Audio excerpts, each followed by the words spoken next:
Vous pensez peut-être ne pas connaître un seul mot de yiddish, mais si vous avez déjà vetché, schleppé quelque chose ou mangé un bagel avec du schmir, alors laissez-moi être le premier à vous le dire. Vous parlez un peu yiddish. Et même si vous ne reconnaissez aucun mot de la langue, vous reconnaissez probablement son rythme et son attitude. Why can't we sit over there? That's not a booth! So who says we have to sit in a booth? I didn't take the subway all the way to New York to sit at a table like that! Cette façon très théâtrale de livrer une réplique vient directement du théâtre yiddish. Pendant ce temps, les intonations de la langue, sans parler de son vocabulaire ultra fleuri, se sont glissées dans l'anglais des États-Unis jusqu'à devenir une partie intégrante du parler new-yorkais. Un sacré comeback pour une langue qui a perdu 90% de ses locuteurs au cours du XXe siècle. En réalité, le yiddish a surmonté énormément d'obstacles au fil de sa longue et riche histoire. Certains pourraient même vous surprendre. Alors, comment ce mélange improbable d'allemand, d'hébreu et d'araméen a-t-il réussi à survivre ?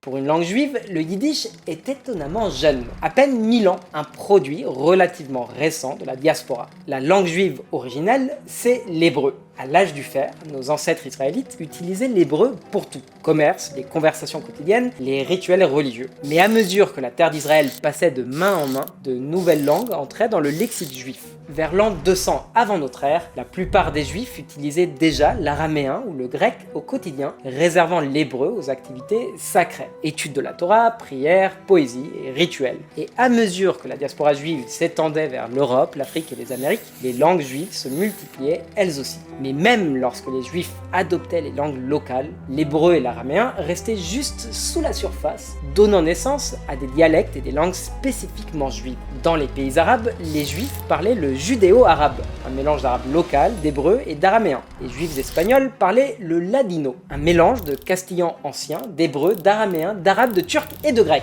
Et quelque part autour du 9e siècle, les juifs ashkénazes d'Europe développent le yiddish, un mélange d'allemand médiéval, d'hébreu, d'araméen et plus tard de langue slave. D'ailleurs, le mot yiddish signifie littéralement juif. Chaque langue a une personnalité. L'anglais est immense, vaste, tentaculaire, prêt à emprunter à toutes les autres langues. Le français est souvent considéré comme élégant et raffiné. Et le yiddish, on dit souvent qu'il est plus terre à terre. Ce qui est une manière polie de dire qu'il est politiquement incorrect et rempli d'expressions absolument what the fuck. Vous voulez insulter quelqu'un sans utiliser un seul gros mot ?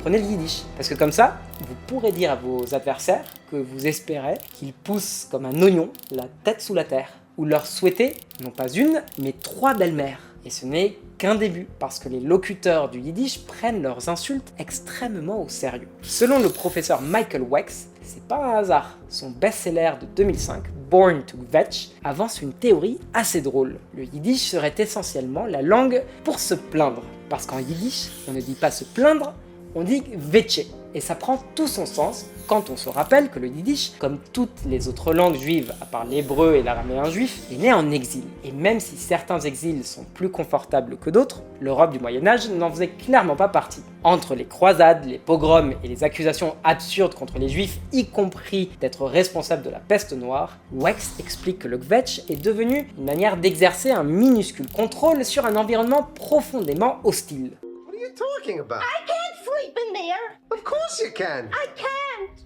I can't. Cette manière très typique des grands-parents juifs de se plaindre, ça, c'est du yiddish pur jus. Le rythme, les intonations, le kvetching, tout y est. Mais le yiddish, c'est bien plus que des punchlines et des râleries. Yiddish is a 1,000-year-old Jewish fusion language, the language of Ashkenazi Jewry, and it is the repository of 1,000 years worth of Jewish hopes and anxieties and creativity and aspirations, really everything that makes up a civilization. Aujourd'hui, beaucoup de gens qui ne parlent pas yiddish le voient comme une vaste blague. Mais pour ceux qui le parlent au quotidien, le yiddish n'a rien d'un gag. C'était et c'est toujours une langue de la vie quotidienne, une langue riche, profonde, qui a produit toute la culture juive ashkénaze. Aujourd'hui encore, beaucoup de juifs, et même de non-juifs vivant dans des quartiers juifs, considèrent le yiddish comme une sorte d'épice linguistique qu'on saupoudre dans une conversation quand aucune autre langue ne fait l'affaire. Parfois, vous avez juste besoin de lâcher un petit « oy vey ».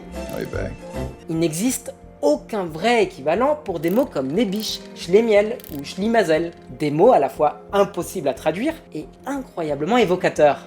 A schlemiel is the guy who spills soup at a fancy party. A schlemazel is the guy who spills it on. Alors, si le yiddish a été la bande-son de 1000 ans de vie ashkénaze, pourquoi si peu de juifs le parlent-ils aujourd'hui? Une réponse courte et une réponse longue. La réponse courte, c'est les nazis.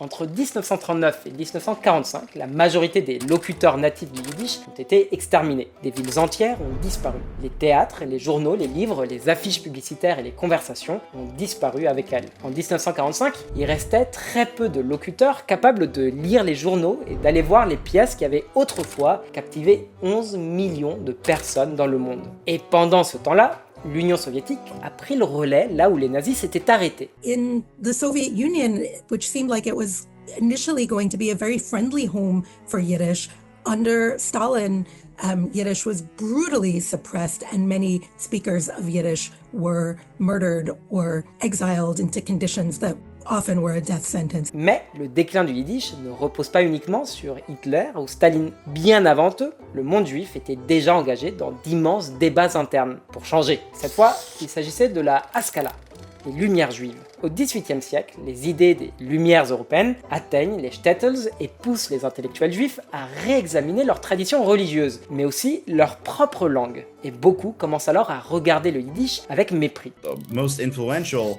Yiddish writers were not the great writers of the classics, but rather these pulp fiction writers who would go around and have their little pamphlets of eye-catching stories. So it was understood to be the language of the people. So Hebrew at that time was considered the elite literary language, which was sort of the descendant of the elite rabbinical language.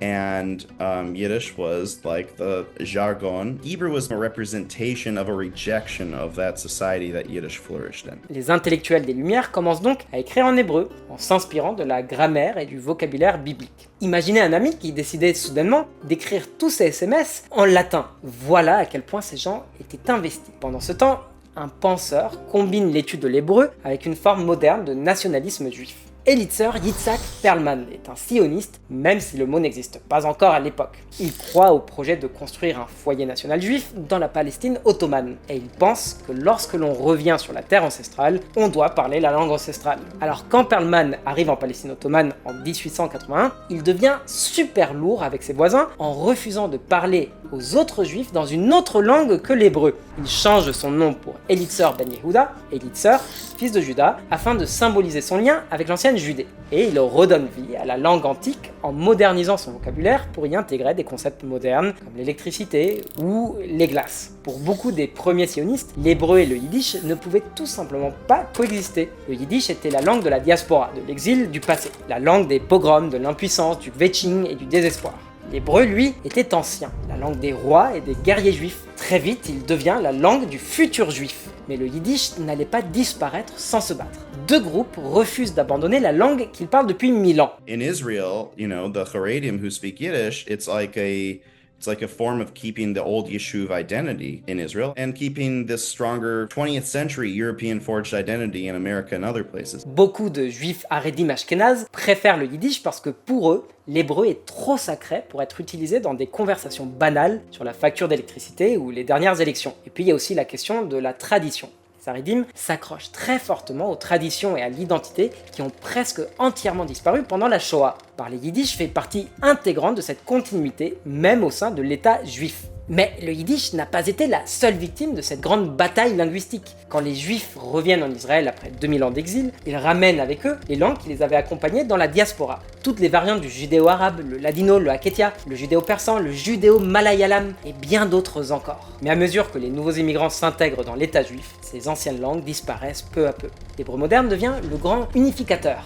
Aujourd'hui, la plupart des juifs israéliens ne parlent guère plus que quelques mots des langues de diaspora de leurs grands-parents. Obviously, when we talk about the policies of mandatory Palestine and then the very young state of Israel, we're talking about a different moment when clearly there was a sense that these languages were in competition, and in order for Hebrew to take root as the language of this new nation state, everything else had to give way, whether it was Judeo-Arabic, Ladino, or Yiddish. Everyone had to kind of set aside their global Jewish identities in service of creating and sustaining Israeli identity. La disparition des langues d'origine est un phénomène très fréquent dans les communautés immigrées. La première génération comprend et parle encore un peu la langue natale, mais elle le transmet rarement à ses enfants. Pourtant, certains juifs modernes de la diaspora recommencent aujourd'hui à s'intéresser au yiddish, et cela rend la langue extrêmement politisée.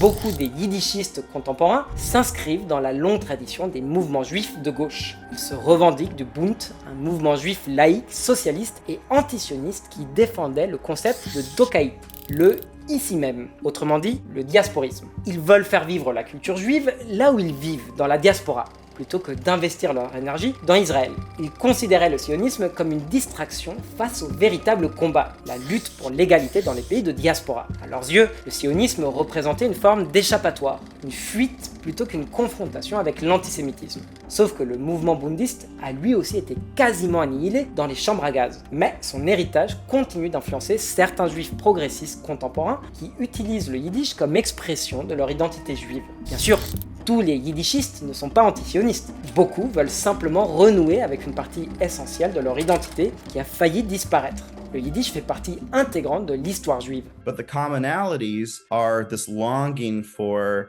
the building of one's own Jewish identity, or the affirmation of one's own Jewish identity. You know, I think that there's a moment now where certainly North American Jews, but not only North American Jews, are understanding that something in us that is broken can be made more whole and can be healed through a meaningful encounter with Yiddish. Cultivating an awareness of global Jewish identities, their richness, their diversity, will only enrich American Jewish spaces. Et pas seulement américain, le yiddish enrichit aussi les espaces israéliens, surtout aujourd'hui où les débats sur la place des juifs haredim dans la société israélienne deviennent de plus en plus intenses. Le yiddish n'est pas simplement une archive de l'exil et de la diaspora, c'est aussi un témoignage vivant de nos origines anciennes. Pendant 1000 ans, les juifs d'Europe ont ri, pleuré et débattu dans une langue traversée d'expressions bibliques, d'hébreu et d'araméen.